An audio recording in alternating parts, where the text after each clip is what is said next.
Bonjour à tous et à toutes. Bienvenue une nouvelle fois sur notre chaîne La Vérité pour notre temps. Que l'Éternel vous bénisse abondamment. Et n'oubliez pas, comme d'habitude, de partager nos études, de vous abonner et de liker afin que l'algorithme puisse mettre notre chaîne en évidence. N'oubliez surtout pas, comme je vous ai dit, de vous abonner et de partager. C'est très important, chers amis. Aujourd'hui, notre étude aura pour titre « Attaquer de toutes parts ».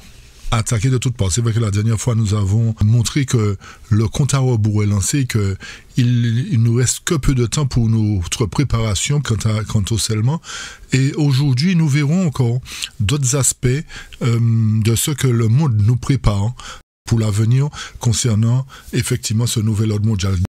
Comment allons-nous faire pour nous maintenir dans ce système en quelque sorte, d'accord? Mais nous verrons particulièrement les différentes attaques qui sont portées contre l'humain en général et aussi contre le peuple de Dieu, ok? Donc avant tout, je vais vous inviter à prendre la position avec moi pour la prière, pour invoquer la présence de notre Dieu. Éternel Dieu Tout-Puissant, que ton nom soit glorifié, exalté et béni, que la louange, l'honneur, la gloire te soient rendus. Ouvre notre intelligence, Seigneur, et que ton Saint-Esprit agisse en nous afin que nous puissions comprendre ta parole et la mettre en pratique, vivre en harmonie avec toi, afin que lorsque tu reviendras, nous soyons de ton côté et que nous soyons avec toi sur le mont Sion. Fortifie-nous tous et bénis-nous. Nous t'avons prié au nom de Jésus pour ta gloire, Père. Amen. Amen. Pour commencer, je vais vous lire quelques citations d'hommes, des porte-paroles du monde de la presse et de la science qui nous ont, en quelque sorte, donné leur point de vue concernant la civilisation dans laquelle nous sommes, comment elle se comporte, à quoi s'attendre en fait. Alors, la première citation est tirée du New York Times Magazine du 3 septembre 1950. Donc, depuis les années 1940-1950, ces hommes se posaient déjà la question, se disaient qu'il y avait quelque chose qui n'allait pas. Alors, je lis la citation. Il y a tout lieu de craindre que la civilisation occidentale, sinon le monde entier, traversera sans aucun doute dans l'avenir une période d'immense détresse, de souffrance et de douleur. Ceci vient de Bertrand Russell sur le thème « Survivrons-nous à ces sombres années ?» Donc, Bertrand Russell nous dit qu'il y a à craindre quelque chose de terrible, une grande détresse, une immense détresse. Et la Bible, effectivement, nous parle de cette détresse. Mais Russell n'a pas été le seul homme à parler de la détresse qui attend le monde. Il y a aussi le docteur Robert M. Hutchins, qui est chancelier de l'Université de Chicago, qui nous dit ceci. Nous sommes parvenus aujourd'hui au stade ultime de notre histoire. Ce que l'avenir exige finalement de nous doit être fait aujourd'hui.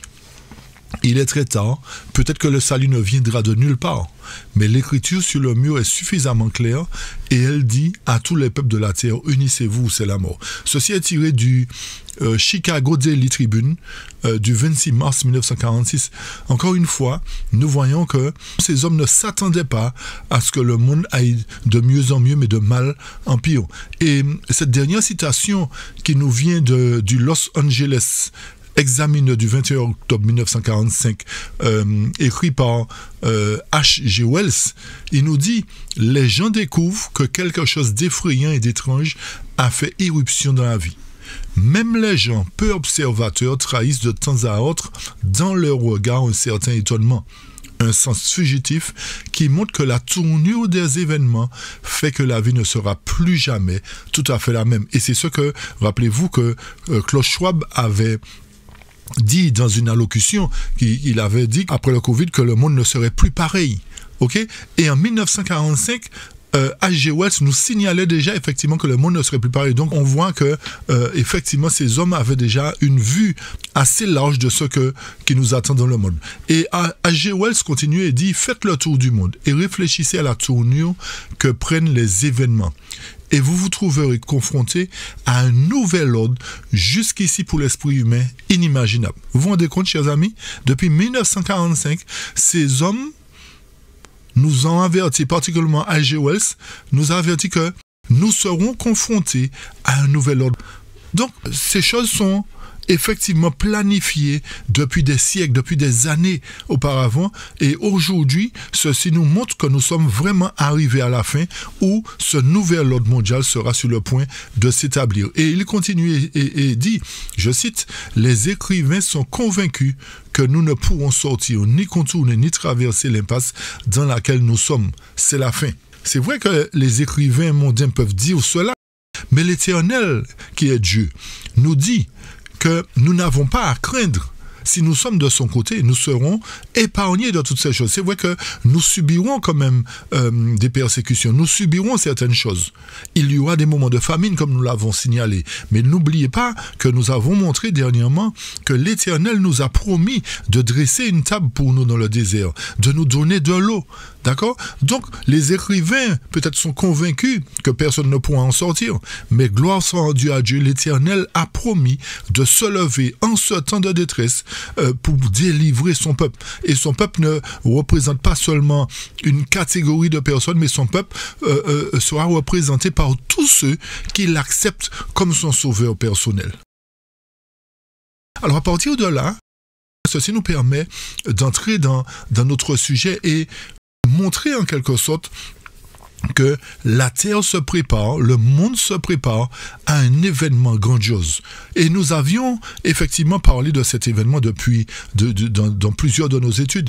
Mais il est important de revenir brièvement dessus avant d'aller en profondeur dans les autres sujets que nous allons énumérer. Donc, ce qu'il faut retenir aujourd'hui, en 2023 particulièrement, c'est que les nations sont en train d'augmenter leur budget militaire pour faire face à un éventuel conflit qui risque d'affecter le monde. Et les États-Unis en tête ont voté un budget de 773 milliards de dollars pour renforcer leur engagement militaire. Il n'y a pas que. La France aussi a augmenté son budget de 413 milliards. La Chine, 225 milliards. Il y a l'Allemagne aussi qui n'est pas en reste. La Pologne, etc. En fait, les pays de la zone euro, ainsi que les pays qui forment la Syrie moderne, c'est-à-dire les États-Unis, l'Australie, le Canada, l'Angleterre, ne sont pas en reste. Tous ces pays ont voté leur budget, un budget militaire en hausse. Donc, pourquoi augmenter un budget militaire s'il n'y a pas de guerre à prévoir? D'accord? Ces préparatifs de guerre, c'est ce qui va provoquer en fait ce temps de détresse. Et ce qui nous permet de comprendre encore que ces hommes se préparent pour un conflit, c'est que dernièrement, du 12 au 23 juin, il s'est déroulé le plus grand exercice aérien jamais mené par les forces de l'OTAN en Allemagne. Alors pour quelle raison se préparer? Vous pensez que c'est pour aller lutter seulement contre la Russie, chers amis? Non, n'oubliez pas que la parole de Dieu nous signale qu'il y a un grand conflit qui va se faire en Israël. Et c'est pour cette raison que nous vous invitons à suivre ce qui se passe en Israël, entre l'Iran et Israël particulièrement. Parce que n'oubliez pas que lorsque ce conflit éclatera, toutes les nations seront engagés dans ce conflit. Pourquoi? Parce que dès qu'on touche à Israël, remarquez bien, dès qu'on parle d'Israël, le monde est en effervescence. Ok? Parce que pour la plupart des élites mondialistes, Israël, on ne doit pas toucher. On ne doit pas toucher à Israël. Vous comprenez ce que je veux dire? Je ne vais pas m'étaler trop, mais tout ça pour nous dire qu'il nous faut faire très attention et ce sera le signe particulièrement qui va déclencher le temps de détresse et qui va mettre fin au scellement du peuple de Dieu. C'est pour cette raison que nous vous invitons, frères et sœurs, chers amis, à étudier attentivement les prophéties.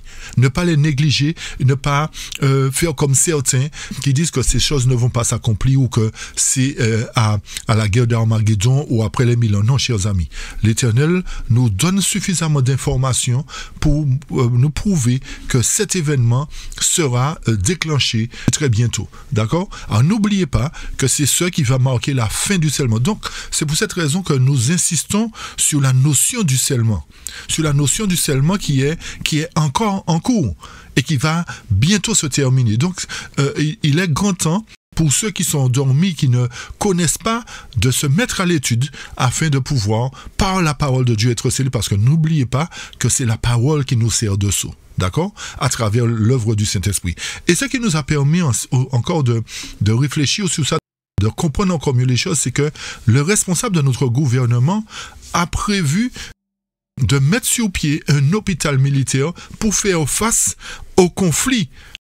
Alors que l'hôpital civil est en déroute, il y a un manque de matériel, un manque de personnel, on n'en tient pas compte, mais il faut quand même fabriquer un hôpital militaire à la hauteur des événements qui arrivent bientôt. Donc, ceci doit nous faire réfléchir. Pourquoi construire un hôpital militaire? Pourquoi ne pas donner les moyens à l'hôpital civil? D'accord? Donc, tout ceci doit nous interpeller, chers amis, et nous montrer qu'il y a quelque chose qui arrive. Nous allons construire un nouvel hôpital militaire. Cet hôpital de nouvelle génération devra répondre aux besoins que nos armées auront pour les décennies à venir. Il sera un concentrateur et un incubateur de compétences. Il sera un véritable outil de défense en pleine autonomie pour pouvoir mieux nous engager au combat et mieux recevoir nos blessés. Conjuguant sciences médicales, spécificités militaires, cet établissement sera encore plus agile, plus modulaire, adaptable aux différentes situations sanitaires du temps de paix comme du temps de crise. Notez qu'il dit que ce sera un outil de défense. Un hôpital est un outil de soins, pas de défense. Comprenez bien ce que le responsable veut dire. Donc, nous devons nous attendre à ce qu'il y ait des choses catastrophiques qui arrivent. Bref, on le fait court. On poursuit, chers amis, on poursuit. Pour terminer ce volet concernant l'aspect militaire, il y a très récemment un projet de loi intitulé « Projet de loi relatif à la programmation militaire pour les années 2024 à 2030 ». Ce projet de loi est tiré de l'article 2212. Et en gros, ce projet de loi stipule qu'en cas de menace actuelle ou prévisible ou en cas de guerre, etc., toute personne physique ou morale et tout bien seront réquisitionnés. Ceci voudrait dire que si vous avez un bien aujourd'hui, et s'il y a guerre, on a besoin de ce bien, on le récupère. Si le gouvernement a besoin de personnes physiques, on vous réquisitionne, que vous le vouliez ou non. Et le pire dans tout cela, chers amis, c'est que l'article 2212.9 dit que est puni d'un emprisonnement de 5 ans et d'une amende de 500 000 € le fait de ne pas déférer aux mesures légalement ordonnées en application des dispositions des articles 2212.1 et 2212.2.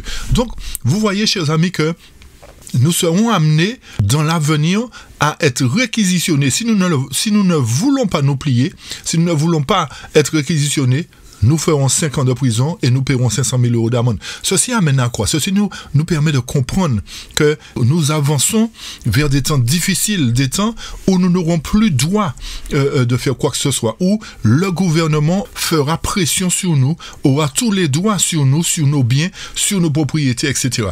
Mais ceci nous permet de comprendre aussi que si tous ces gouvernements, particulièrement notre gouvernement, augmentent son budget militaire, ainsi que tous les autres, comme j'ai dit, mais prépare déjà des hôpitaux, et met ce projet de loi pour réquisitionner, c'est qu'il y a un événement important qui arrive. C'est qu'ils savent qu'il y a une guerre qui arrive, chers amis. Et n'oubliez pas que ce responsable que nous avons est un jésuite. Et les jésuites connaissent la prophétie à tel point qu'ils sont en mesure de supprimer ou de modifier des passages qui les gênent, qui vont ouvrir les yeux du peuple, que ce soit dans la Bible ou dans l'esprit de prophétie. Donc, en résumé de tout cela, nous avançons tout droit vers un conflit. Un conflit dont la Bible nous dit que ce sera ce conflit qui mettra fin au scellement et qui amènera justement la mise en place de la marque et de l'image de la bête. Donc, nous devons, en tant qu'étudiants de la Bible, comprendre ce que la Bible nous dit. Et si nous ne voulons pas le croire, nous voyons petit à petit les événements se mettre en place. Alors, soyons suffisamment attentifs à tout ce qui se fait autour de nous, parce que les choses commencent à bouger et il nous faut vraiment être du côté de Dieu, avoir confiance en Dieu à partir de maintenant, parce que nous ne dépendrons que de lui et pas des hommes, parce que les hommes seront là pour nous amener à la destruction et pour nous perdre notre salut. Ok, donc nous poursuivons, nous laissons ce côté militaire et nous aborderons justement un autre volet puisque d'après le titre, vous l'avez compris, nous sommes attaqués de toutes parts. Nous verrons comment encore nous sommes attaqués et comment faire face justement à toutes ces situations, à toutes ces attaques. Chaque gouvernement aujourd'hui veut assujettir sa nation, veut assujettir son peuple. Et pour nous qui sommes français, nous subissons beaucoup de changements quant à la législation, quant à la loi. Et c'est vrai que nous sommes attaqués effectivement, puisque le responsable nous a dit que nous sommes en guerre. Donc, qui dit guerre dit attaque. Ok, chers amis? Donc, nous sommes attaqués sur quoi? Nous sommes attaqués sur beaucoup de domaines. Et c'est vrai que pour le moment, nous nous focalisons sur l'intelligence artificielle, sur la monnaie numérique. Mais il faut que l'on puisse se concentrer aussi sur d'autres événements. Et je prends l'exemple de l'eau. C'est vrai qu'il nous a été demandé en fait de faire très attention à notre façon d'utiliser l'eau parce que ça devient une denrée rare, etc., etc. Et que si nous ne faisons pas attention, nous serons taxés.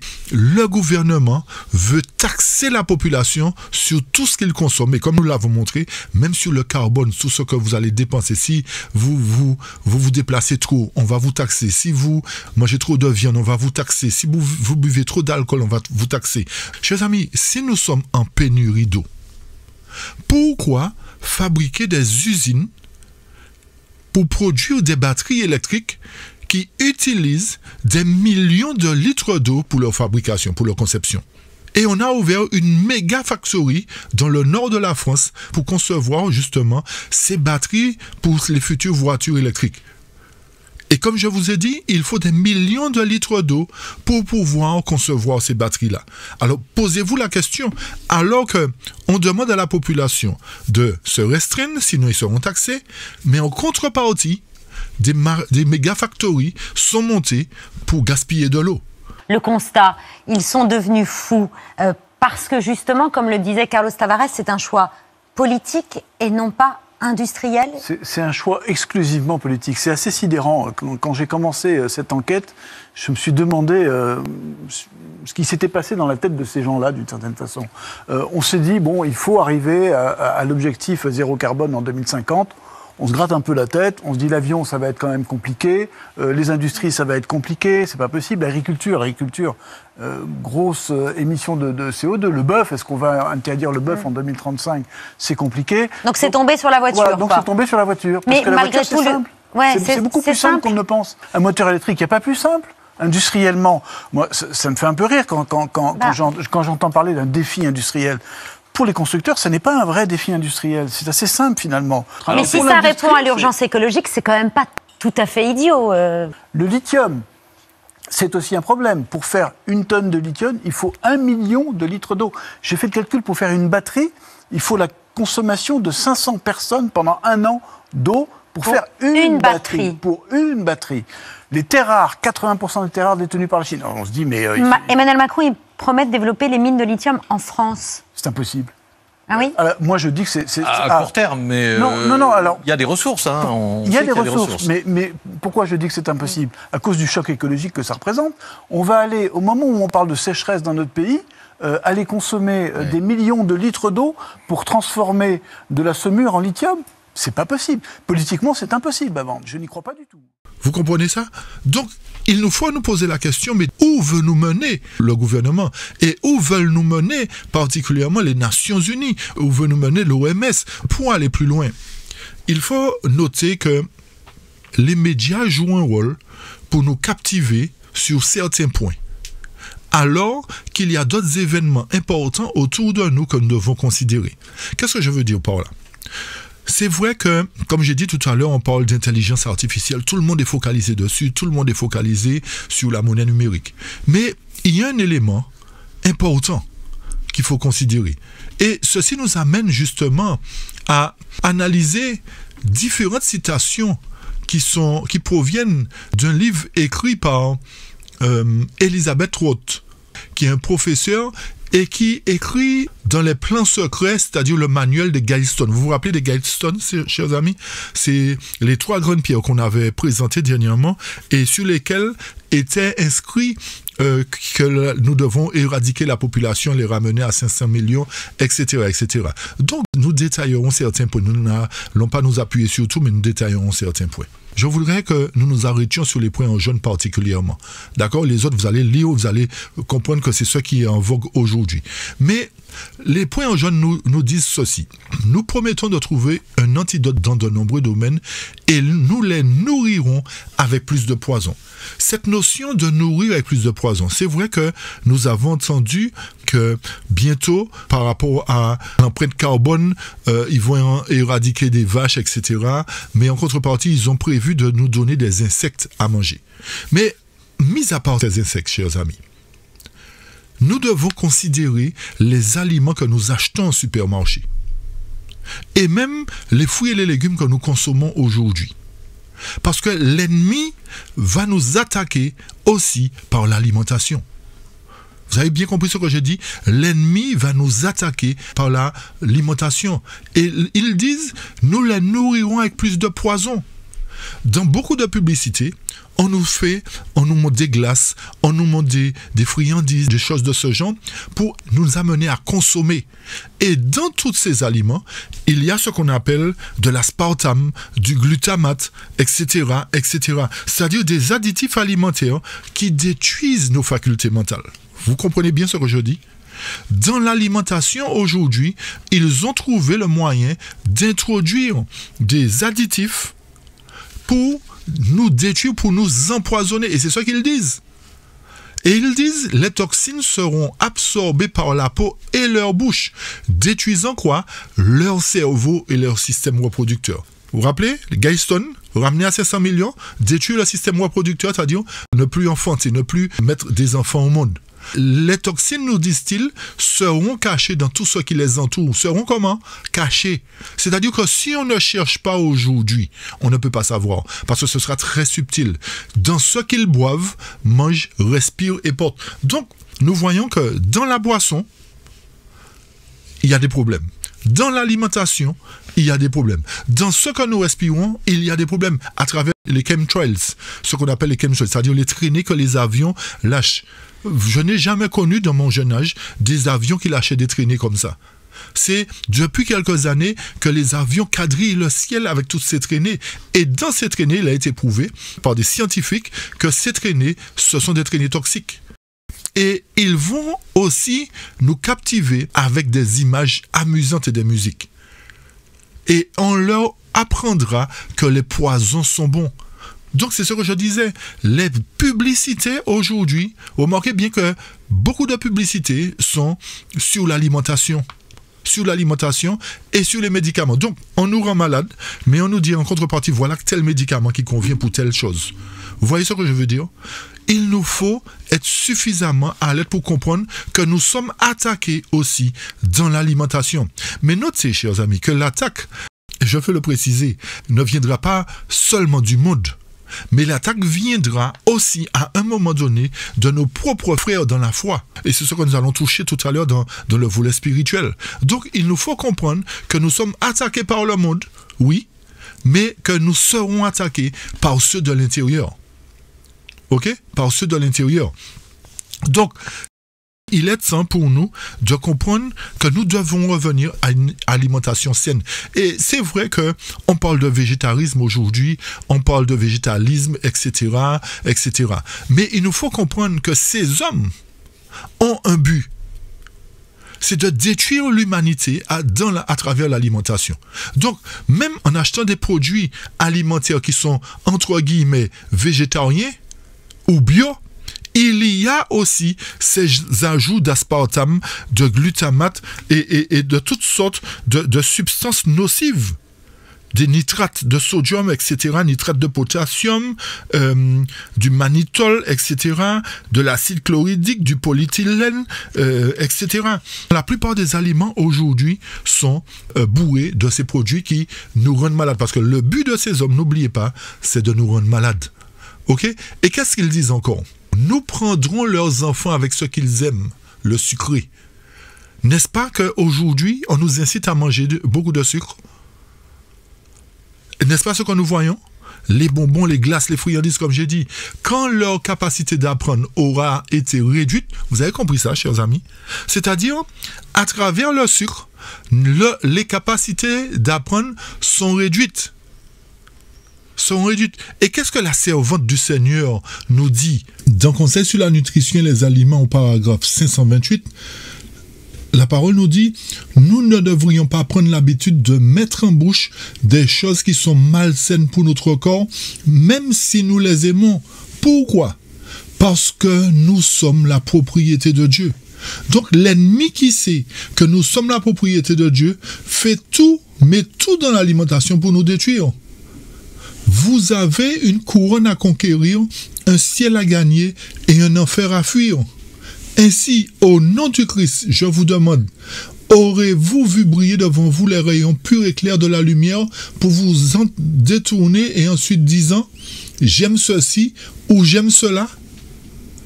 Et c'est là notre problème. Nous sommes mal élevés, nous sommes voraces. Et c'est pour cette raison que l'ennemi va toujours nous prendre par l'alimentation, parce que nous ne pouvons pas voir quelque chose et ne pas le prendre, ne pas le manger. Dieu demande que chacun de vous commence à faire des plans pour coopérer avec lui. Dans son œuvre d'amour, élever, ennoblir et sanctifier l'âme, le corps et l'esprit, afin que nous puissions devenir des ouvriers avec Dieu. Si nous ne pouvons pas résister à l'alimentation, chers amis, nous ne pourrons pas être des ouvriers avec Dieu. Et nous ne pourrons pas non plus être transmués si nous sommes rebelles. Faut pas oublier ça. Parce que beaucoup disent, c'est pas ça qui va m'empêcher d'être sauvé. Nous aimons toujours à dire ce genre de choses. Si j'aime ceci, c'est pas ça qui va m'empêcher d'être sauvé. Oui, mais c'est ça qui va vous perdre, chers amis.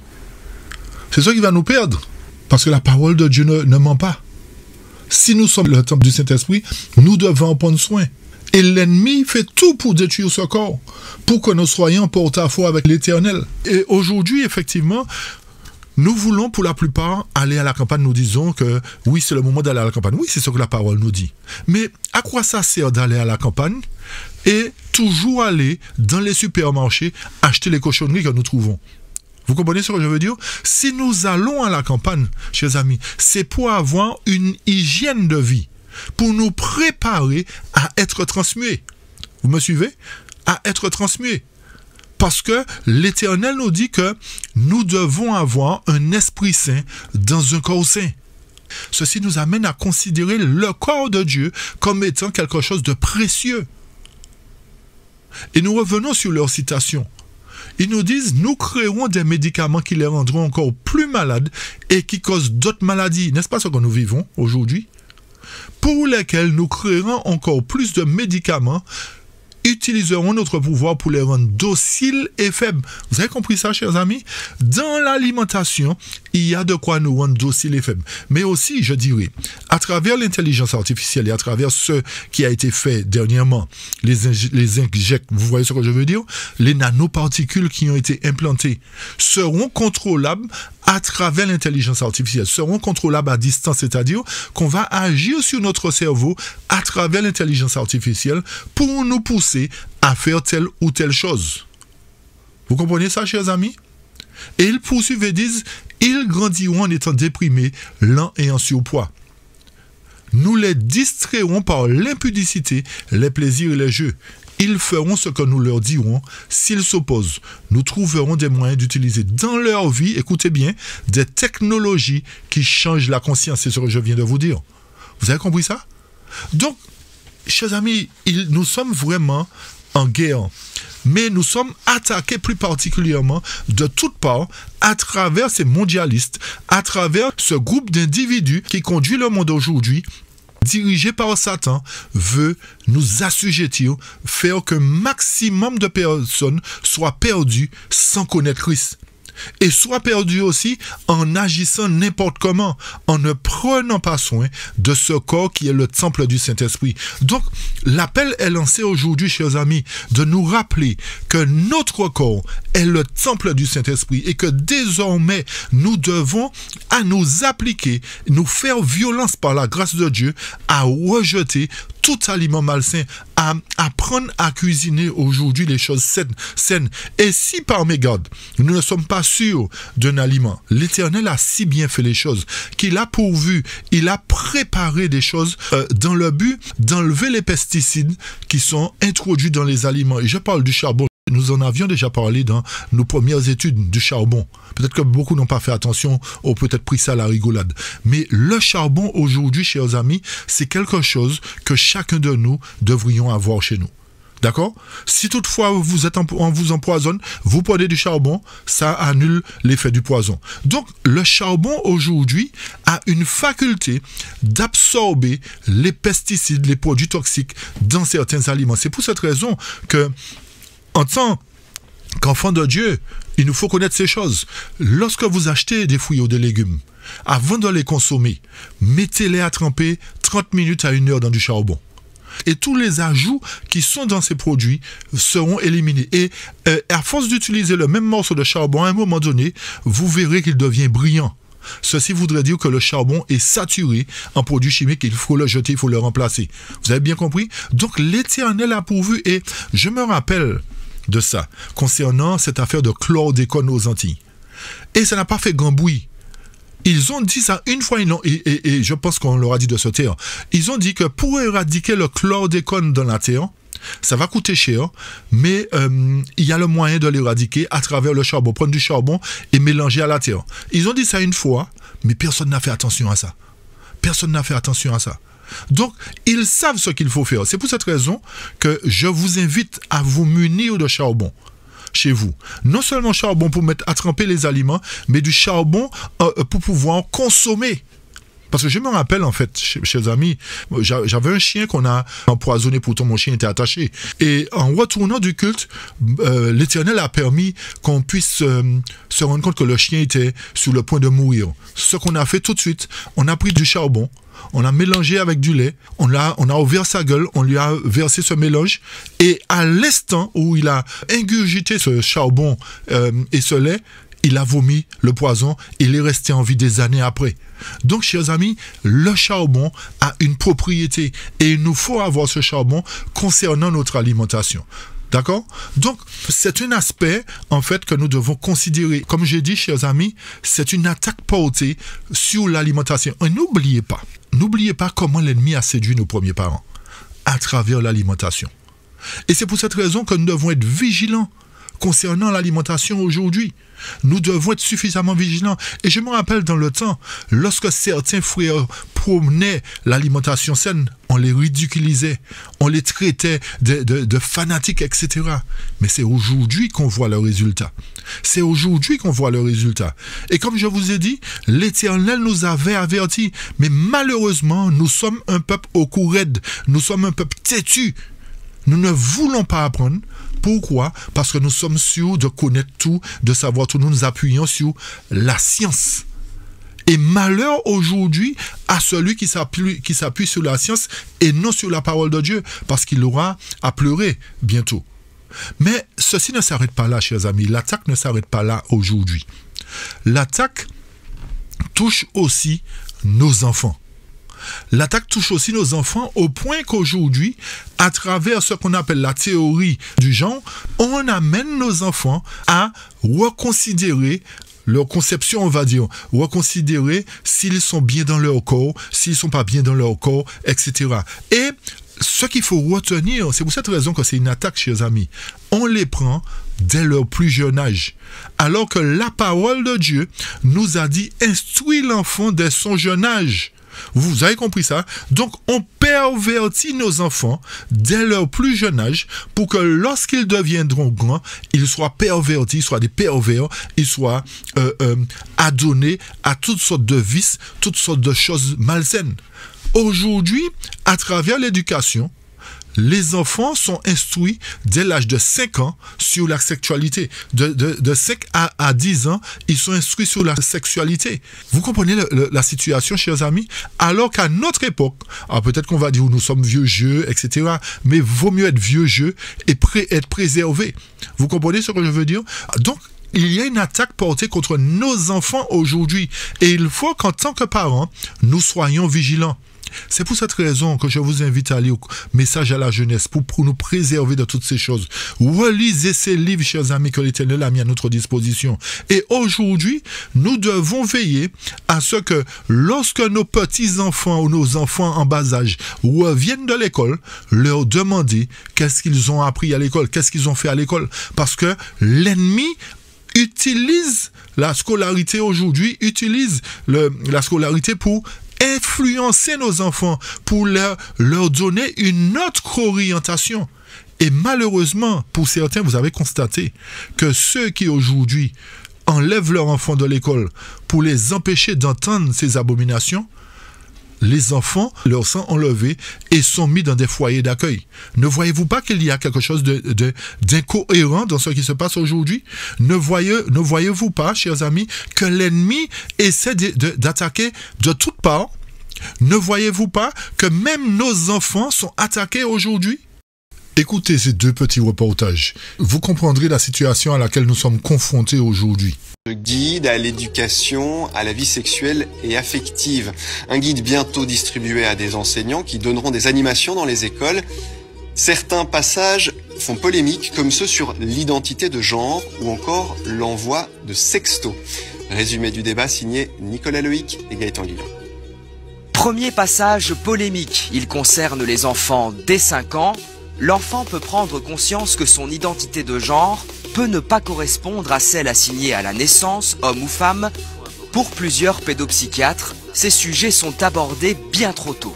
Nous devons les protéger grâce à une information, à de la prévention, mais l'éducation sexuelle, c'est uniquement pour des adolescents et encore pas les adolescents de 12-14 ans. Des animations seront données dans les écoles, notamment sur les partages de sextos ou de nudes, ces SMS qui peuvent être excitants et source de plaisir. Public concerné les enfants de 9 à 11 ans, trop tôt une nouvelle fois, selon cette pédopsychiatre. Son pénis s'est mis à grandir et rapetisser, et puis quelque chose de gluant en est sorti. Qu'est-ce que ça veut dire, ça? Je crois que c'est du pipi. Alors tu penses que c'est du pipi? Qu'est-ce que vous en pensez les autres? Je pense que c'est du sperme. Et est-ce que quelqu'un sait comment ça s'appelle quand, justement, ce truc gluant qui s'appelle le sperme, comme on l'a dit, comment ça s'appelle quand il sort du pénis? Ça s'appelle l'éjaculation. D'accord? Les mots qu'on a utilisés pendant la séance, c'est des mots qui peuvent sembler peut-être surprenants quand on les utilise à l'école primaire, mais finalement, c'est des mots de la langue française et qui veulent dire ce qu'ils veulent dire. Donc il a expliqué à sa maman, en racontant le récit et en appuyant son récit par des gestes, en mimant les gestes, en même temps qu'il racontait ce qui s'était passé. Et donc il a bien expliqué à la maman que la maîtresse avait baissé son pantalon, qu'il y avait également la présence d'une autre petite fille à qui on avait également baissé le pantalon, et qu'on avait demandé à la petite fille, enfin la maîtresse a demandé à la petite fille de toucher ses parties génitales, et au petit garçon de toucher les parties génitales de la petite fille, et ensuite de se faire des bisous, chose qu'ils ont fait. Et donc le petit garçon a été très très très perturbé par tout ça, à tel point que dans les jours suivants, il y avait un carnaval, la maman a porté le déguisement de son fils à l'école, l'enfant ne s'est même pas déguisé parce qu'il a refusé que la maîtresse lui enfile son déguisement. La maîtresse n'a pas pu le toucher pour lui enfiler son déguisement. Donc vous voyez à quoi nos enfants sont confrontés aujourd'hui? Et si nous nous taisons, si nous acceptons cela, nous faisons le jeu de l'ennemi. Donc il nous faut prendre conscience, il nous faut nous réveiller, il faut être aux aguets, chers amis, et protéger nos enfants, protéger nos familles, nous protéger nous-mêmes contre tous ces effets néfastes qui sont autour de nous. Parce que de plus en plus, l'abomination monte en puissance. Et c'est pour cette raison qu'il nous faut vraiment être sensibilisés par ces choses et demander à Dieu de nous protéger, de nous instruire, de nous assister, parce que la situation devient critique, la situation devient grave. Et le dernier point de ces gens-là nous dit, nous continuerons à les faire vivre dans la peur et la colère par l'image et le son. Vous avez compris, chers amis? Par l'image et le son, les ondes électromagnétiques. Et il me semble que j'avais expliqué que les ondes ont un effet sur l'être humain. Par exemple, pour ceux qui vont en boîte de nuit, il y a des infrabasses.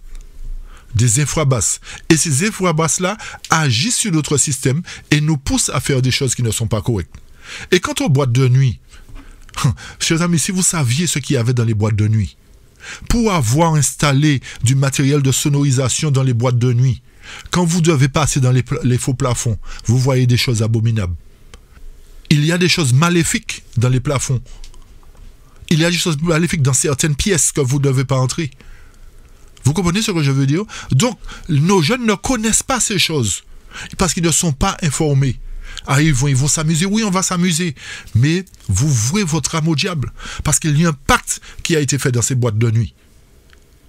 Vous comprenez ce que je veux dire, chers amis? Donc, il nous faut vraiment comprendre que la situation est grave et qu'il nous faut toutes les armes du chrétien pour repousser ces assauts du malin. Il nous faut le bouclier de la foi particulièrement qui sera en mesure de nous aider à repousser toutes ces attaques. Le bouclier de la foi va ouvrir nos yeux sur les vérités fondamentales de la parole de Dieu et nous aider à éviter ces travers. Mais si nous n'étudions pas, si nous sommes des chrétiens superficiels, nous n'aurons aucune âme spirituelle pour nous battre. Et c'est ce que l'ennemi demande. C'est ce que l'ennemi demande, chers amis. Et l'Éternel nous dit dans 1 Corinthiens 6, « Ne savez-vous pas que votre corps est le temple du Saint-Esprit qui est en vous et que vous avez de Dieu ? Et vous n'êtes point à vous-même, car vous avez été acheté par grand prix. Glorifiez donc Dieu en votre corps et en votre esprit qui appartient à Dieu. » Chers amis, notre corps ne nous appartient pas. Prenons-en soin. Prenons-en soin. L'ennemi veut tout faire pour nous détruire. Mais tenons bon. Luttons de toutes les forces que Dieu nous donne. Mettons-nous au service de Dieu et il prendra soin de nous. Honorons l'Éternel et il nous honorera. Le temps n'est plus, comme j'aime à dire, à la rigolade, chers amis. Le temps est solennel. Nous vivons une époque solennelle où vraiment nous devons nous soumettre à la volonté de Dieu. Déjà, l'ennemi, nous voyons l'ennemi venir. Nous voyons comment il se manifeste. Et ceci n'est encore rien à côté de ce qu'il va faire. Vous rappelez-vous ce qu'on avait présenté la dernière fois? Ceci n'est rien à côté de ce qu'il va faire durant le temps de détresse. Donc, si déjà nous nous plaignons de certaines choses dans l'éducation, dans l'alimentation, imaginez ce qu'il va faire bientôt. Donc, si nous ne sommes pas prêts, nous ne pourrons pas faire face, chers amis. Et rappelez-vous que lorsque l'ennemi va intensifier son attaque contre nous, c'est en ce temps-là que Michael va se lever. Pour faire quoi? Pour délivrer son peuple, chers amis. Pour délivrer son peuple. Donc, le temps est compté. Le temps est compté. Mais, comme je disais, ceci va nous permettre d'entrer aussi dans le domaine spirituel. La parole de Dieu nous dit dans Conseil à l'Église, à la page 276, chapitre La crise à venir, elle nous dit que nous nous approchons de la fin des temps. Et je pense que tous nous sommes conscients de cela. Peut-être pas non plus. Il m'a été montré que les jugements de Dieu sont déjà sur la terre. Le Seigneur est en train de relâcher son contrôle sur la terre. Et vous voyez pourquoi Satan prend le contrôle aujourd'hui? Parce que l'Éternel relâche le contrôle. L'Éternel enlève sa main de la terre. L'Éternel enlève sa protection de la terre, petit à petit. Bientôt, elle sera la proie de la mort, la destruction, l'augmentation de la criminalité. N'est-ce pas ce que nous commençons à voir, chers amis? Donc ceci nous prouve que l'Éternel est sur le point de revenir. L'Éternel est sur le point de passer à une autre étape de sa mission. D'accord? Il enlève d'abord sa grâce sur la terre. Et la méchanceté, la destruction va augmenter. Les riches qui ont méprisé les pauvres seront livrés à de féroces cruautés diaboliques. Vous avez compris ceci, chers amis? Ceux qui n'ont pas la protection de Dieu ne seront en sécurité nulle part. Vous avez compris? Ceux qui n'ont pas la protection de Dieu ne seront en sécurité nulle part. Où prenons-nous la protection de Dieu? À travers l'affermissement dans la vérité. Lorsque nous sommes affermis dans la vérité, l'Éternel met sur nous son manteau. Nous l'avions présenté encore dernièrement. Des agents humains sont formés, écoutez bien, et s'ingénient à mettre sur pied une artillerie très puissante pour blesser et tuer. Encore une fois, ça ne rappelle pas une guerre, ça ne rappelle pas la guerre, chers amis. Lorsqu'on parle d'artillerie, c'est pour frapper, ce sont des obus, ce sont des chars, etc. N'est-ce pas pour la guerre, chers amis? Donc, lorsque cela se fera, il sera trop tard, je le répète encore, pour que ça puisse bien entrer dans notre tête. Les jugements de Dieu s'abattent sur la terre. Les guerres, les bruits de guerre, la destruction par le feu et par les inondations indiquent clairement que le temps de troubles qui doivent aller en s'intensifiant jusqu'à la fin est très proche. Chers amis, l'Éternel nous signale, c'est pour cette raison qu'il nous faut connaître la prophétie. Ces temps de troubles s'intensifient jusqu'à la fin. Ce temps de trouble est très proche, mais il s'intensifie jusqu'à être arrivé à son paroxysme. N'est-ce pas ce que nous vivons aujourd'hui? Malheureusement, l'Église que Dieu a choisie pour éclairer le monde est endormie. Malheureusement, le peuple que Dieu a choisi aujourd'hui se laisse berner, se laisse influencer par toutes sortes de fausses doctrines, toutes sortes de fausses interprétations qui viennent du haut de la chair aujourd'hui. Chers amis, notez bien que je n'ai rien contre quiconque. Mais je dénonce le laxisme qui règne aujourd'hui à l'Église. Je dénonce ces responsables qui, au lieu de donner la vérité pour le temps, encouragent le peuple à s'endormir. Encouragent le peuple à accepter, à ne pas se réveiller. Chers amis, témoignage pour les pasteurs, un livre que je vous recommande. Et un livre que les responsables devraient avoir, et malheureusement, pour la plupart, n'ont pas ce livre-là. Ils n'ont pas ce livre-là. Ce livre nous dit, à la page 51 en français, 115 en anglais, « Nous sommes au seuil de grand et solennel événement. » Écoutez bien, beaucoup de prophéties doivent s'accomplir dans une succession rapide.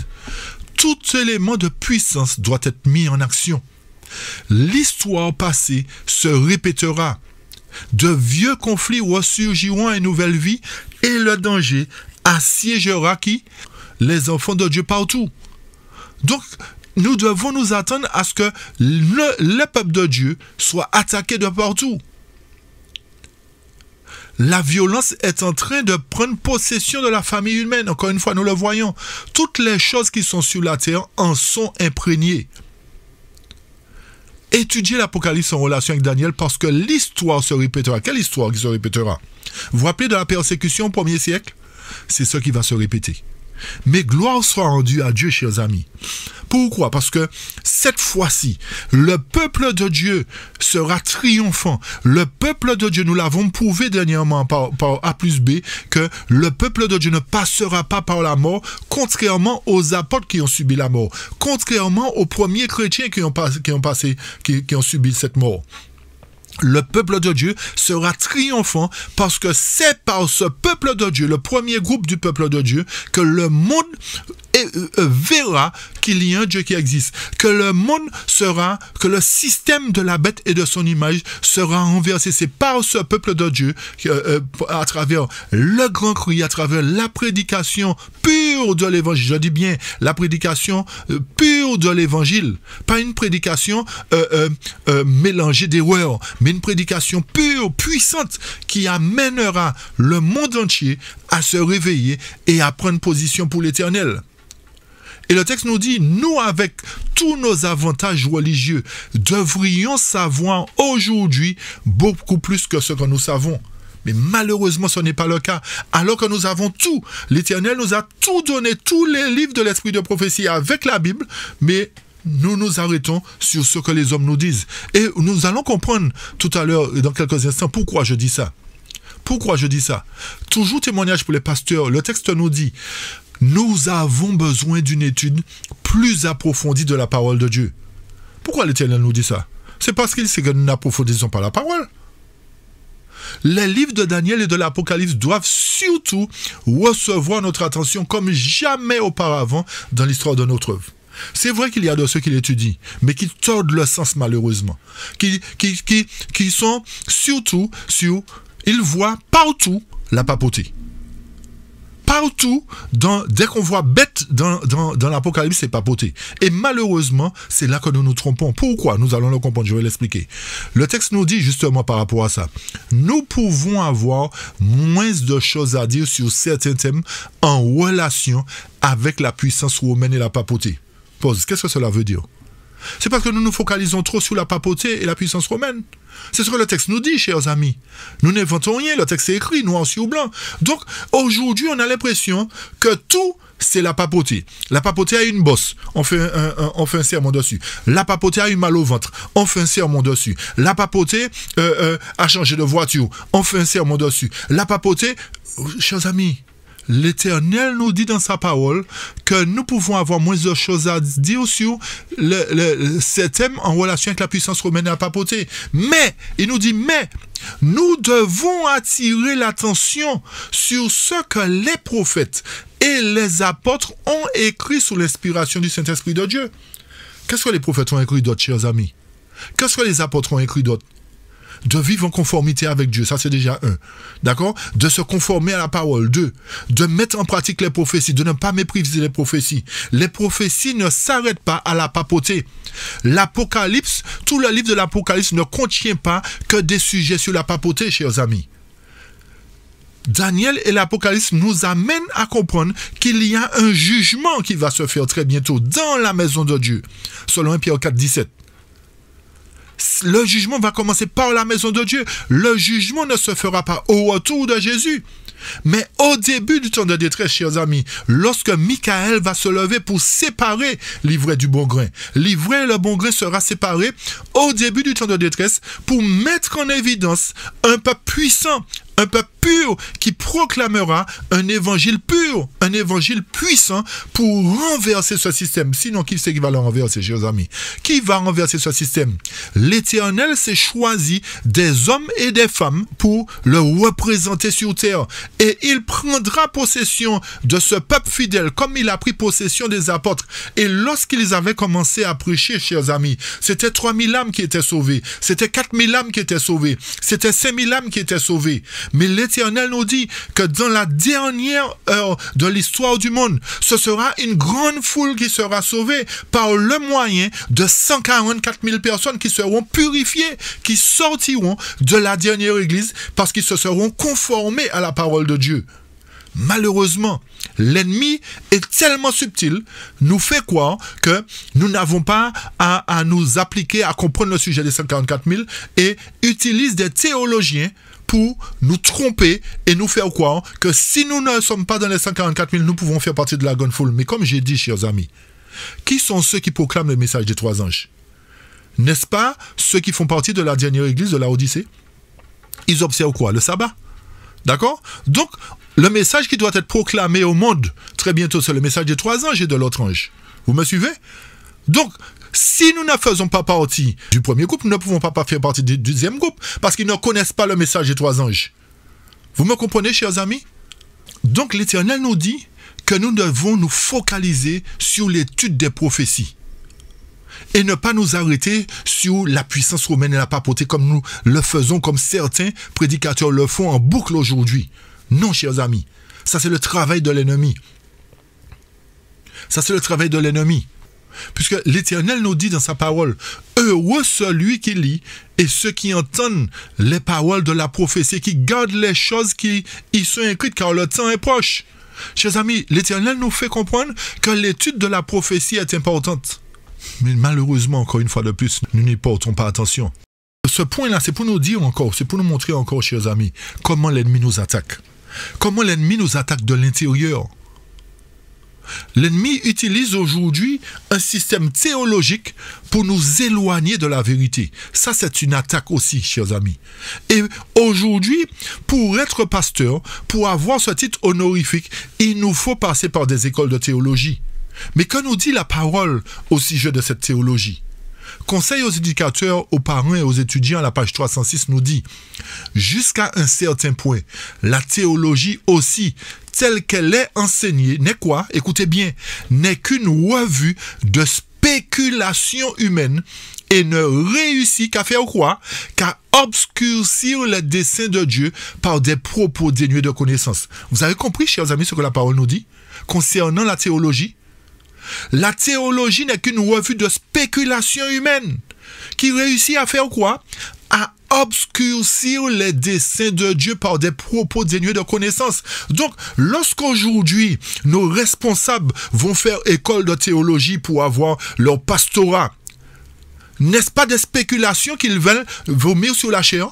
N'est-ce pas le plan de Dieu qu'ils sont en train d'obscurcir en répétant ce qu'on leur a appris dans ces écoles de théologie? Et c'est pour cette raison qu'il y a une catégorie qui se tient debout sur la brèche pour dire non, ce n'est pas ce qui est écrit. Voilà ce qui est écrit. Et malheureusement, comme ces responsables ont une certaine puissance, ont un certain pouvoir, ils ont le pouvoir d'influencer la population, d'influencer l'assemblée pour leur dire n'écoutez pas telle personne parce qu'il ne dit pas la vérité. Mais malheureusement, chers amis, le fait que le peuple accepte ces recommandations de certains, ne mettons pas tous dans le même sac, chers amis, parce qu'il y a de ceux qui abandonnent aujourd'hui le pastorat parce que leurs yeux se sont ouverts.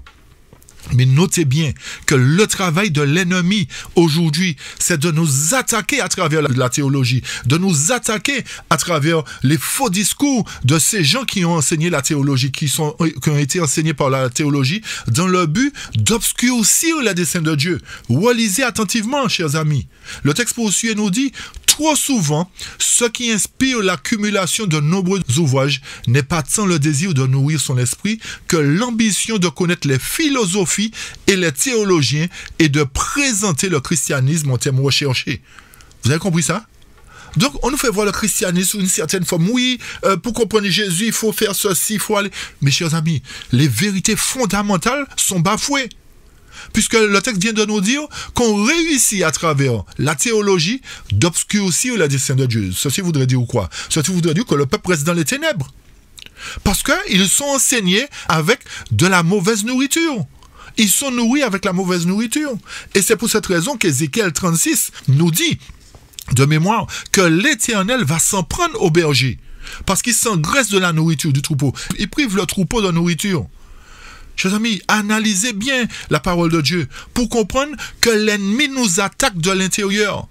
Et l'ennemi utilise des responsables, des frères et sœurs pour nuire à ceux qui veulent marcher dans la vérité. Et ça ne s'arrête pas là, chers amis.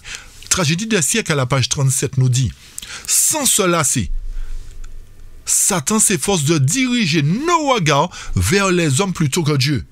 Et j'ai entendu quelqu'un dire une fois, si c'est pas un pasteur qui prêche, je ne vais pas à cette église.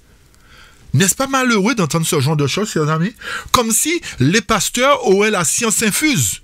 Comme si un frère dit quelque chose de bon, il n'est pas digne parce qu'il n'a pas de titre honorifique. Il n'a pas de titre de pastorat. Chers amis, où va-t-on? C'est-à-dire qu'on a été tellement conditionné que la vérité viendra des responsables qu'on s'attend à ce que ce soit toujours les responsables qui nous disent. Mais malheureusement, vous constatez, chers amis, que les écoles de théologie ne viennent pas forcément de Dieu, que ces écoles de théologie sont aujourd'hui conduites par des jésuites. C'est pour cette raison que les jésuites connaissent les prophéties, ils connaissent les plans, ils savent ceux qui sont dans la vérité. Ils connaissent. C'est pour cette raison qu'ils attaquent particulièrement ceux qui les dérangent. Et le texte poursuit et nous dit: alors que les gens devraient sonder les Écritures pour y connaître leurs devoirs, qu'est-ce qui se passe? Ils les poussent à choisir pour guide des évêques, des pasteurs, des professeurs de quoi? De théologie. Puis, s'emparant de l'esprit de ces conducteurs, il mène quoi? Les foules à sa guise. Vous avez compris le problème, chers amis? Vous avez vu comment l'ennemi nous attaque? Ça, c'est l'attaque de l'ennemi toujours. Mais nous verrons dans un petit moment que l'ennemi va se servir des membres pour attaquer les fidèles.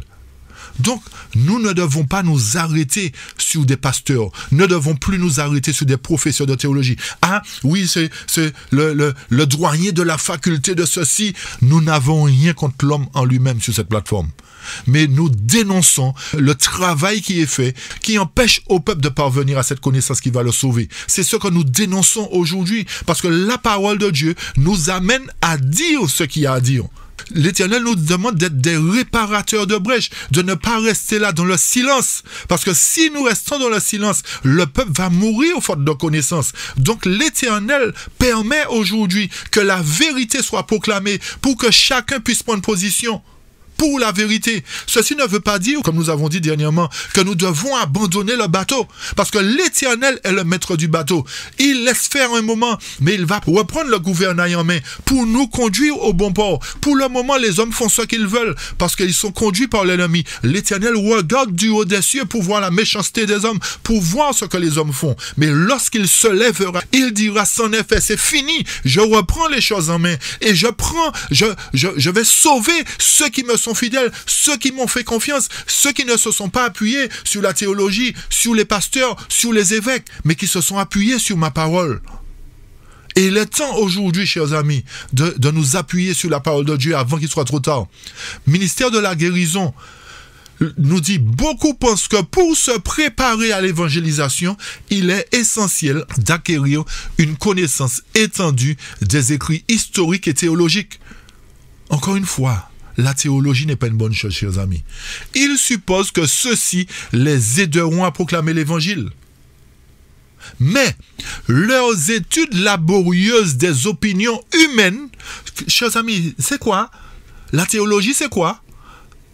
Provient des études laborieuses d'opinions humaines qui tendent à affaiblir leur ministère plutôt qu'à le renforcer. Vous avez compris pourquoi il faut arrêter cette théologie? Pourquoi il ne faut plus faire confiance à ceux qui ont appris la théologie? Parce qu'ils ne s'appuient pas sur la parole de Dieu. Ils s'appuient sur des opinions humaines. On leur a appris ça, ils répètent ça. On leur a appris ci, ils répètent ci. Vous comprenez ça, chers amis? Alors que la parole de Dieu, si nous nous plongeons dedans, comme le faisaient les Béréens, comme le faisaient les pionniers, chers amis, nous saurions ce qu'est la vérité aujourd'hui. Nous ne serions pas en confusion aujourd'hui.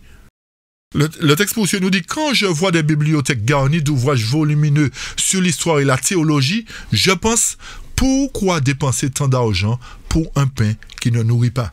Donc, chers amis, nous ne sommes pas nourris. Ne dépensons pas notre argent pour ce qui ne nourrit pas. Mais donnons notre argent pour ce qui nourrit, chers amis. Donnons notre argent pour la nourriture que nous recevons, pas pour l'erreur que nous recevons. Et Matthieu 10, verset 16 nous dit, « Voici, je vous envoie comme des brebis au milieu des loups. Soyez donc prudents comme les serpents et ceps comme les colombes. Mettez-vous en garde contre les hommes, car ils vous livreront aux tribunaux et ils vous battront de verges devant les synagogues. Vous serez menés à cause de moi devant des gouverneurs et devant des rois pour servir de témoignage à eux et aux païens. » Chers amis, le « eux » qui est là, c'est qui? Pourquoi le « eux » est là, à eux et aux païens? C'est quoi ce « eux » là? Qui ça peut bien représenter? On va venir dessus dans quelques instants. Mais quand on vous livrera, ne vous inquiétez ni de la manière dont vous parlerez, ni de ce que vous direz. Ce que vous aurez à dire vous sera donné à l'heure même, car ce n'est pas vous qui parlerez, c'est l'Esprit de votre Père qui parlera en vous.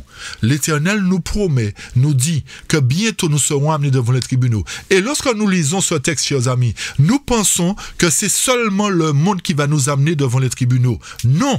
Nous serons amenés devant les tribunaux avant le temps de détresse. Nous serons amenés devant les tribunaux avant l'image de la bête. Pourquoi? Qu'est-ce qui nous permet de dire ça, chers amis? Qu'est-ce qui nous permet de dire ça? Mais retenez bien avant que lorsque cela se fera, si nous sommes fondés dans la parole de Dieu, nous n'aurons pas à nous inquiéter de ce que nous aurons à dire. Parce que nous serons fondés dans la parole de Dieu et non pas par la théologie humaine. Et lorsque ce moment viendra, l'Éternel nous dira ce que nous aurons à dire. Cela se fera par nos propres frères de l'intérieur. Cela se fera par nos propres frères de l'intérieur. Analysez bien là le texte suivant et comprenez ce que nous voulons dire par là, chers amis, pour nous permettre de comprendre que oui, effectivement, nous serons amenés devant le tribunal pour un témoignage de notre foi. D'accord? Mais il y aura une première étape à cela. Et rappelez-vous des autres études. C'est pour cette raison que nous vous invitons à toujours revoir les études. Nous avons montré dans la parole de Dieu que c'est l'apostasie de l'Église qui amènera la mise en place de l'image de la bête. L'apostasie de l'Église. Nous avions montré que ce qui amenait cette apostasie, Ce texte, dans la tragédie des siècles, nous dit, à l'approche de l'orage, de quel orage, chers amis? Lorsque le texte nous parle de l'orage, le texte nous parle du temps de détresse qui arrive. À l'approche du temps de détresse, qu'est-ce qui va se faire? Un grand nombre de personnes ayant professé la foi au message du troisième ange, mais qui n'auront pas été sanctifiés par l'obéissance à la vérité, feront quoi? Changeront d'attitude et passeront dans les rangs de l'opposition. Pause. Chers amis, de qui il est fait mention là? Du monde? Non. Le texte nous dit qu'à l'approche de l'orage, une grande quantité de personnes, chers amis, ce n'est pas une minorité, c'est un grand nombre de personnes. Un grand nombre, ce n'est pas une minorité. Un grand nombre de personnes qui ont professé la foi au message du troisième ange. Qui sont ceux qui professent la foi au message du troisième ange, chers amis? N'est-ce pas ceux qui font partie de la dernière église? N'est-ce pas ceux qui font partie de l'église de Laodicée? Donc, ce sont ces gens-là, chers amis, qui n'auront pas été sanctifiés par l'obéissance à la vérité, mais qui ont cru aux paroles théologiques des différents responsables, qui seront amenés à faire quoi, chers amis? À changer d'attitude et passeront dans les rangs de l'opposition. Vous vous rendez compte de la situation? Chers amis, beaucoup d'entre nous aujourd'hui, nous ne sommes pas fondés dans la vérité. Mais à l'approche de l'orage, très bientôt, il y aura ce qu'on appelle un criblage dans l'église. Et ce criblage va apporter un changement. Ce changement d'attitude fera que une catégorie, un grand nombre, passera dans les rangs de l'opposition. Et que le texte poursuit et nous dit, en s'unissant au monde et en participant à son esprit, elles en viendront à envisager les choses à peu près sous le même angle. Aussi, devant le danger, seront-elles tous disposées à choisir le chemin le plus facile. C'est quoi le chemin le plus facile? Chers amis, aujourd'hui, à travers la technologie, à travers l'intelligence artificielle, à travers la monnaie numérique, à travers le pass de ce que vous savez là, à travers le crédit social, on va faire pression sur nous. N'oubliez pas ce que nous avons dit la dernière fois, qu'on va agir sur la peur. Sur la peur, pour nous faire peur. Donc, beaucoup de ces gens-là, qui sont un grand nombre, qui ont professé la foi au message du troisième ange, seront tellement peureux parce qu'ils seront vides de vérité. Ils seront vides de la parole de Dieu. Ils préféreront passer dans les rangs de l'opposition. Pourquoi? Pour pouvoir manger et vivre. Et malheureusement, ils ne vont pas vivre, chers amis. Parce que l'Éternel dit que lorsque Michael se lève, il va sauver ses fidèles. Mais en même temps, il va exécuter son jugement, chers amis. Et c'est ça que représente la demi-heure de silence. La demi-heure de silence n'est pas notre ascension durant 7 jours. Mais la demi-heure de silence représente le jugement de Dieu. Parce qu'il y a une demi-heure de silence. Qui dit silence, dit après la demi-heure, reprend le jugement. Vous me comprenez? Lorsque vous êtes à votre travail et que vous faites une pause, 1 minute de silence, vous ne reprenez pas le travail après? Chers amis, analysons bien la parole de Dieu. Donc, pour revenir sur notre sujet, c'était une parenthèse, pour revenir sur notre sujet, l'Éternel nous dit qu'à l'approche de l'orage, beaucoup qui auront professé la foi au message du troisième ange passeront dans les rangs de l'opposition. Analysons un peu plus. Analysons un peu plus loin. C'est pour cette raison que nous avons lu Matthieu 10. Écoutez bien la suite. C'est le même paragraphe, chers amis. C'est dans le même paragraphe. Des hommes capables et éloquents, qui s'étaient réjouis dans la vérité, se serviront de leur talent pour circonvenir et détourner les âmes. Et ils deviendront les ennemis les plus acharnés de leurs anciens frères. Vous avez compris encore? C'est pas assez clair, chers amis? J'espère que c'est plus clair quand même. Je reprends.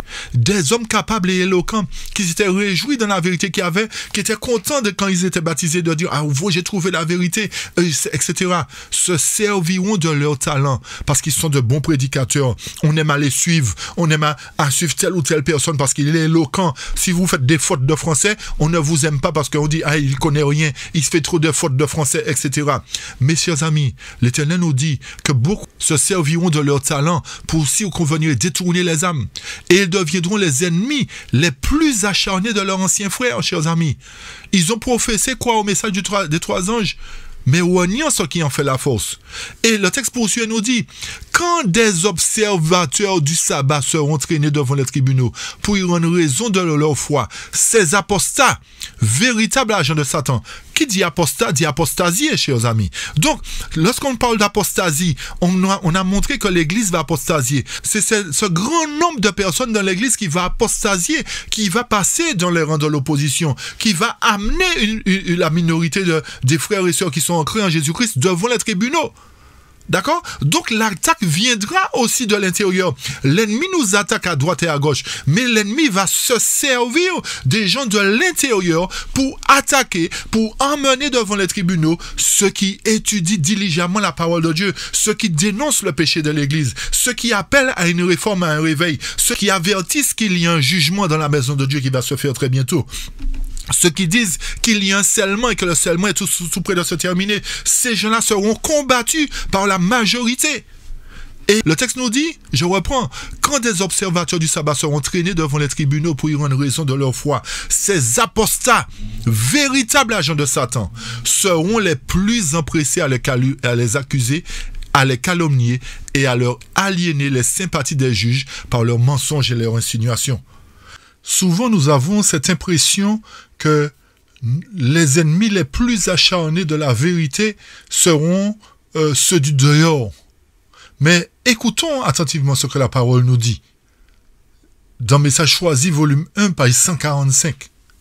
Le texte nous dit que les ennemis du dedans sont plus à craindre que ceux du dehors. Les ennemis d'où, chers amis? Les ennemis du dedans. C'est pas du dehors, chers amis. Ce sont les ennemis de l'intérieur que nous avons plus à craindre.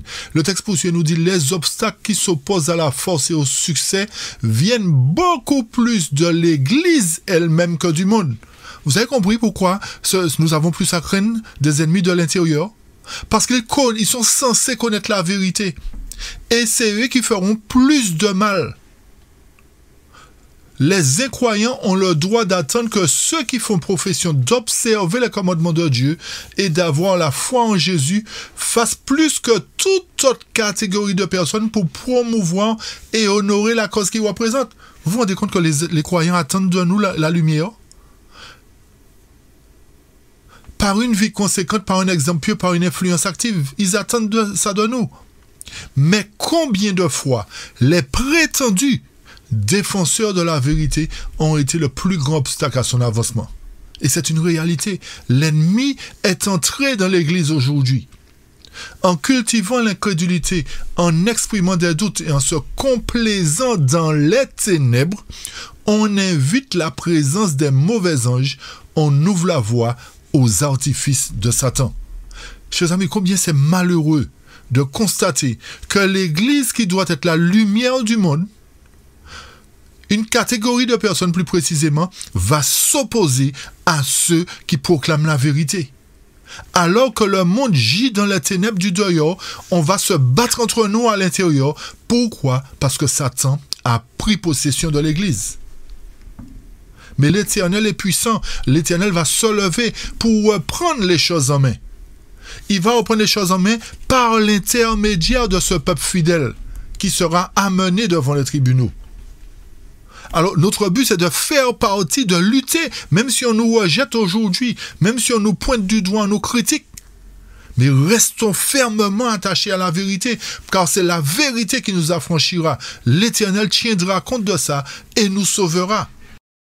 Et Matthieu 10, verset 24 à 31 nous dit, « Le disciple n'est pas plus grand que le maître, ni le serviteur plus que son Seigneur. Il suffit aux disciples d'être traités comme son maître et aux serviteurs comme son Seigneur. S'ils ont appelé le maître de la maison Belzébul, à combien plus forte raison appelleront-ils aussi les gens de sa maison? Mais l'Éternel nous dit quoi? Au verset 26, « Ne les craignez donc point, car il n'y a rien de caché qui ne doivent être découverts, ni de secrets qui ne doivent être connus. Ce que je vous dis dans les ténèbres, dites-le en plein jour. Et ce qui vous est dit à l'oreille, prêchez-le sur les toits. » C'est-à-dire, criez à haute voix. Ne craignez pas ceux qui tuent le corps et qui ne peuvent tuer l'âme. Craignez plutôt celui qui peut faire périr l'âme et le corps dans la géhenne. Chers amis, nous devons craindre l'Éternel.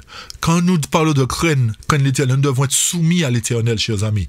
Donc nous n'avons pas à craindre ce que disent les hommes. Il nous faut rester fermes, inébranlables dans la foi, parce que les attaques surgiront de plus en plus, les attaques seront de plus en plus virulentes contre ceux qui observent les commandements de Dieu véritablement.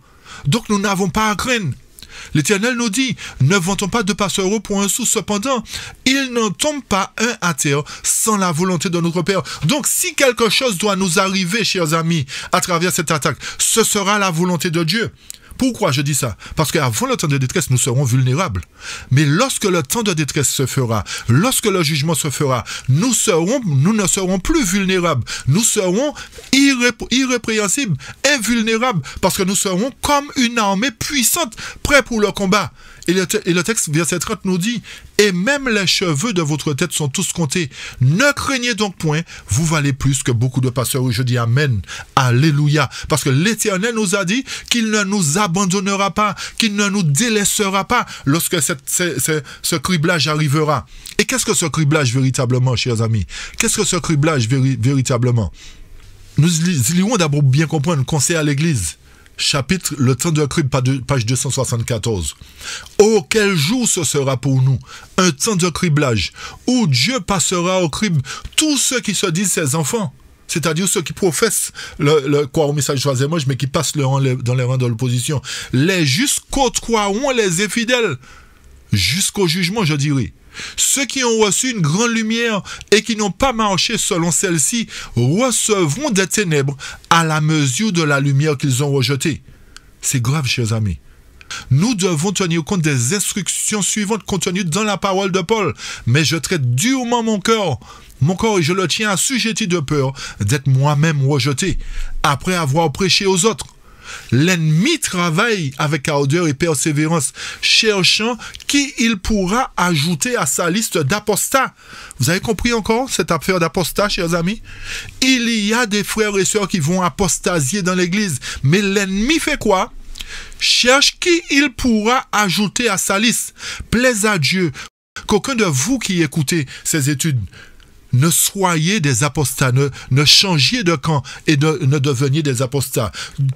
Plaise à Dieu que nous puissions traiter durement notre corps, afin que nous soyons inébranlables. Le texte poursuit et nous dit, mais le Seigneur revient bientôt, et tous les cas seront scellés pour l'éternité.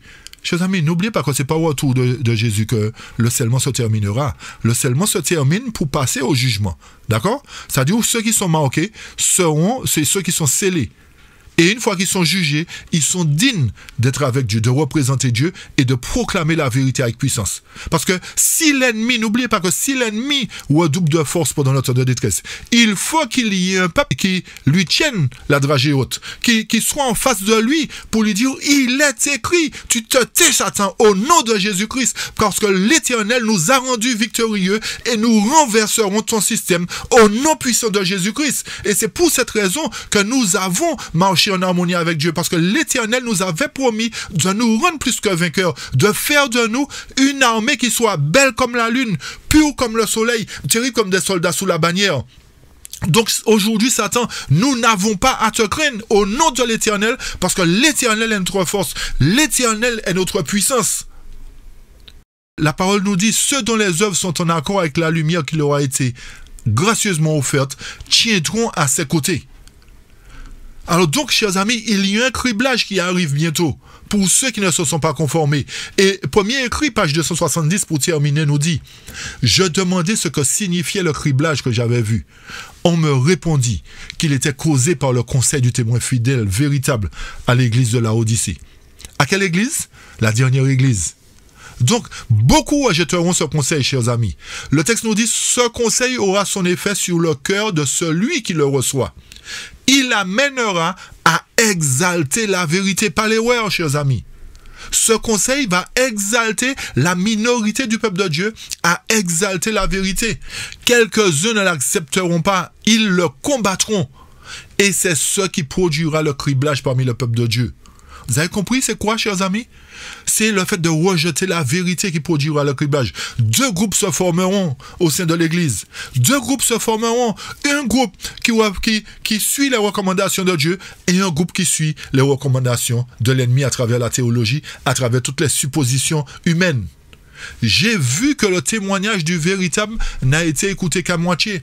Ce témoignage solennel dont dépend, quoi? La destinée de l'Église a été considérée à la légère.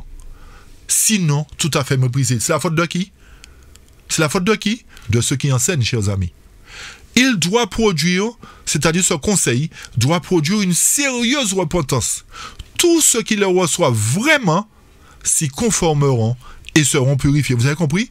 Tous ceux qui reçoivent vraiment ce conseil s'y conformeront et seront purifiés. Un dernier texte pour terminer. Dans premier écrit, page 273. L'ange me dit, il n'y a que toute l'armure de la justice qui peut rendre un homme capable de vaincre les puissances des ténèbres et obtenir la victoire sur elles. Qu'est-ce qu'il nous faut, chers amis? Toute l'armure de la justice, le casque du salut, la ceinture, les chaussures, le bouclier. Toute l'armure. Il nous faut toute l'armure pour faire quoi? Pour vaincre les puissances des ténèbres et obtenir la victoire. Et ce qui est plus surprenant, c'est que le texte nous dit Satan s'est emparé entièrement des églises. C'est pour cette raison que les églises ne progressent pas aujourd'hui. Au lieu de progresser, les membres d'église se battent contre la vérité. Les membres d'église se battent contre ceux qui proclament la vérité. On y insiste surtout sur ce que disent et ce que font les hommes sans s'inquiéter des vérités tranchantes de la parole de Dieu. L'esprit et l'amitié du monde sont inimitié contre Dieu. Lorsque la vérité dans sa simplicité, dans sa force telle qu'elle est en Jésus, est mise en action contre l'esprit du monde, elle suscite aussitôt la persécution. Vous avez compris, chers amis? Lorsque la vérité dérange, naît la persécution. Donc, lorsque vous voyez des frères dénoncer d'autres frères à l'église parce qu'ils proclament la vérité, c'est le travail de l'ennemi. C'est le travail de l'ennemi. N'allons pas dans le sens de ces frères qui maltraitent leurs frères parce qu'ils proclament la vérité. Et l'ennemi ne veut pas que l'église connaisse la vérité. C'est pour cette raison qu'il y aura un grand nombre, nous avons lu tout à l'heure, qui passeront dans les rangs de l'opposition, qui seront perdus, chers amis. Un très grand nombre de soi-disant chrétiens n'ont jamais connu Dieu. Leur cœur n'a pas été transformé. Et ce qui est charnel est inimitié contre Dieu. Ce sont de fidèles serviteurs de Satan, bien qu'il se soit donné un autre nom. Alors, chers amis, plaise à Dieu, vraiment, que nous ne soyons pas ces fidèles serviteurs de Satan. Que nous ne portions pas simplement le nom de chrétien, mais que nous puissions marcher dans la vérité, quel que soit ce que cela nous coûte, quel que soit ceux qui se disent amis et que nous perdons, quel que soit ce qui se produit, même si nous retrouvons seuls, l'Éternel ne nous abandonnera pas. Si nous perdons tous nos proches pour la cause de la vérité, l'Éternel ne nous abandonnera pas, chers amis. Et Éphésiens 6, le dernier texte, nous dit ceci, à partir du verset 10. « Au reste, frères, fortifiez-vous en notre Seigneur et en la puissance de sa force. Soyez revêtus de toutes les armes de Dieu, afin que vous puissiez résister aux embûches du démon. Car nous n'avons point à combattre contre le sang et la chair. Nous n'avons pas à combattre contre nos frères et sœurs, chers amis. Mais ceux qui sont conduits par l'ennemi combattront, justement, contre nous, contre ceux qui proclament la vérité. Mais nous avons à combattre contre qui?